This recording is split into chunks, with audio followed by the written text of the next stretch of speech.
कोविड-19 की जो second wave अभी फरवरी से शुरू हुई है, उसमें हमने देखने में आया है कि जो ब्लैक फंगस, जिसको कि हम म्यूकरमाइकोसिस कहते हैं, इसके केसेस काफ़ी बढ़ने शुरू हो गए।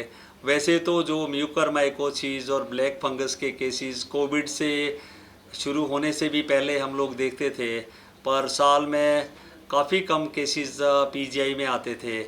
अभी इसके केसेस इतने बढ़ गए हैं कि अभी हमारे पास पीजीआई में 35 केसेस है, जिसमें से 24 केसेस हमारे कोविड पॉजिटिव है और 11 केसेस कोविड नेगेटिव है। और इसको हमें मैनेज करना एक काफ़ी बड़ा काम है। ये देखने में आया है कि जो पेशेंट कोविड के हैं और जो डायबिटिक है या इम्यूनो कॉम्प्रोमाइज्ड है, और इसमें पेशेंटों को, काफ़ी लोगों को इंडिस्क्रिमिनेट यूज़ ऑफ स्टीरॉयड हुआ है, तो उसमें ये म्यूकरमाइकोसिस देखने में आया है। कई बार तो जैसे कोविड के पेशेंट को ट्रीट किया गया और इवन डिस्चार्ज होने के बाद में भी ऐसे केसेस देखने में आए हैं। ये जो पेशेंट होते हैं, इसमें क्या होता है कि एक तो नेजल ब्लॉकेड हो जाती है, नाक बंद हो जाता है, नाक से डिस्चार्ज भी आता है, और बिट की और आई की भी स्वेलिंग आती है, और कई बार दो भी दिखते हैं, डिप्लोपिया जिसको कहते हैं हम। और इसमें लॉस ऑफ विज़न भी देखने में सामने आता है। ऐसे केसेस में जब इन्वेस्टिगेशन करते हैं तो जो नेजल साइनसिस होते हैं वो फंगस से भरे होते हैं, और आई में भी प्रोप्टोसिस या काफ़ी स्वेलिंग आई में देखने में आती है।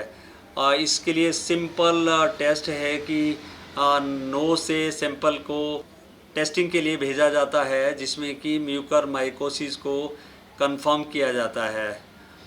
ऐसे पेशेंट्स के लिए क्या हमें करना चाहिए?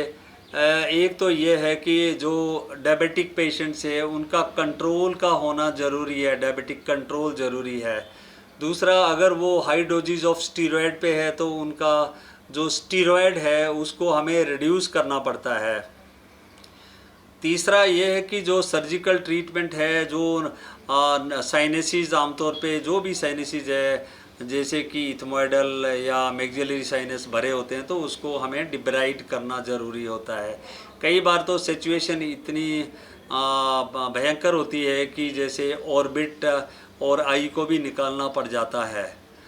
और चौथा ये है कि जैसे जो एंटी फंगल है, पर्टिकुलरली जो लाइपोसोमल एम्फोटेरेसिन बी है, उसको हमें इसके ट्रीटमेंट के लिए हमें देना पड़ता है, और उसको 3 से 4 हफ्ते दिया जाता है।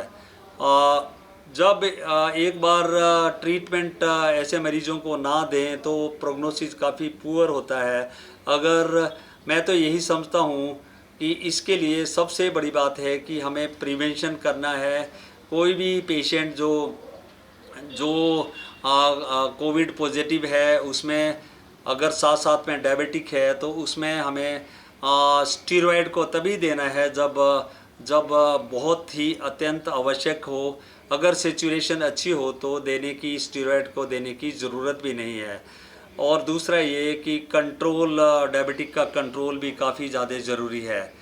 हमारे तो पीजीआई में ऐसे पेशेंट को ट्रीट करने के लिए टीम है, जिसमें कि हमारे ईएनटी स्पेशलिस्ट है, आई स्पेशलिस्ट है, जो कि ये तो सर्जिकल टीम है, और साथ साथ में मेडिकल स्पेशलिस्ट और एंडोक्राइनोलॉजिस्ट है, जो डायबिटीज़ को कंट्रोल करने के लिए ज़रूरी है। और साथ साथ में हमारे माइक्रोबायोलॉजिस्ट है, जो सैंपल को कंफर्म करते हैं। मैं तो यही समझता हूँ कि हमें इस डिजीज़ को बढ़ने से रोकना है, और उसके लिए यही है कि कोई भी कोविड पेशेंट है या नॉन कोविड है पेशेंट है जो डायबिटिक है, उसमें इंडिस्क्रिमिनेट यूज़ ऑफ स्टीरॉयड ना हो। गवर्नमेंट ऑफ इंडिया ने इस बीमारी को नोटिफाइबल डिजीज़ घोषित किया है। कोई भी मरीज़ आता है तो उसको हमें नोटिफाई करना ज़रूरी है।